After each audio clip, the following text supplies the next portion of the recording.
त्याच्याबद्दल आपण काय बोलणार? विल पॉवर नेमकी असतो काय? कारण की कुठं ना कुठं असं वाटतंय की तुम्हाला करायचं होतं, तुम्हाला डिप्रेशन मधून बाहेर यायचं होतं, हे स्वतःहून कधीतरी तुम्हाला ती आवाज आलेली आहे. येस तर त्याच्यामध्ये विल पॉवरचा कुठेतरी रोल होता का बेटा? येस ऑफकोर्स विल पॉवरचा तर रोल होताच.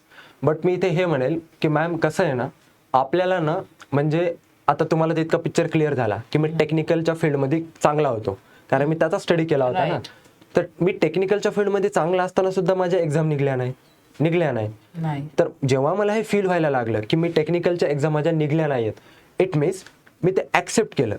जेव्हा आपल्याला फेल्युअर येतं किंवा जेव्हा आपली कोणती एक्झाम फेल्युअरच्या ऐवजी मी हा वर्ड यूज करेन की जेव्हा आपला अटेम्प्ट फेल होतो, तेव्हा आपल्याला ही गोष्ट माहीत असायला हवी की मी ती ॲक्सेप्ट करणार.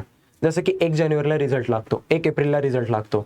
सो मोस्ट ऑफ ॲस्पायरंटचा हाच इश्यू होतो की जेव्हा आपण एक्सपेक्टेशन्स ठेवतो एक्झामच्या रिझल्टबद्दल आणि इन केस आपल्या फेवरमध्ये तो रिझल्ट येत नाही, तर तिथे आपल्याला ना ॲक्सेप्टन्स पण हवा आहे. सो मी ह्या गोष्टी ॲक्सेप्ट केल्या होत्या की माझ्यासोबत जे काही झाले ते करिअरचा असेल, पर्सनल इश्यू असतील, फॅमिली इश्यूज असतील किंवा अदर जे काही इश्यूज असतील, ते सगळे मला आता इथेच ॲक्सेप्ट करायचे आहेत आणि मला हे पुढे जायचं ह्या सगळ्यांना इथेच सोडून. कारण की ना आपण विचार करतो ना ते खूप डिफरेंट है, एक्चुअल में रियलिटी बहुत डिफरेंट है मैम. कि जो लाइफ की जो रियलिटी है ना वो बहुत डिफरेंट है. जो रियलिटी एक्सेप्ट करता है ना वो प्रेजेंट में जीता है. और मैंने उस मोमेंट पे यही सोचा था कि मुझे आप यहाँ से जो भी मतलब ज़िंदगी गुजारनी है तो बस प्रेजेंट में जीनी है, ना फ्यूचर का कुछ देखना है, ना जो पास्ट में जो भी चीज़ें हुई थी उसको वहीं पे छोड़ देना है. अभी जो प्रेजेंट में है हम उसमें हमें जीना है आगे जाके.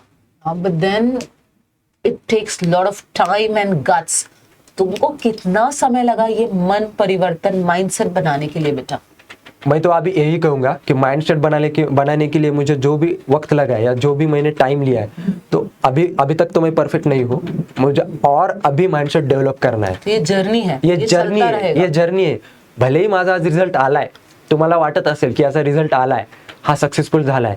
नो, रिझल्ट आलेले पण आज भरपूर सारे ॲस्पायरंट्स आहेत जे की इथे ऑनलाईन असतील. अंकिता वानखेडे, किशोर दाभाडे, भरपूर आहेत, कृष्णा काकडे आहेत, हे सगळे ग्रुप मेंबर्सच आहेत. तर हे जे मेंबर्स आहेत यांना पण माहिती आहे की किती मोठे चॅलेंजेस आहेत पुढे. त्या चॅलेंजेसमध्ये आपला माइंडसेट डेव्हलप होत जाणार आहे.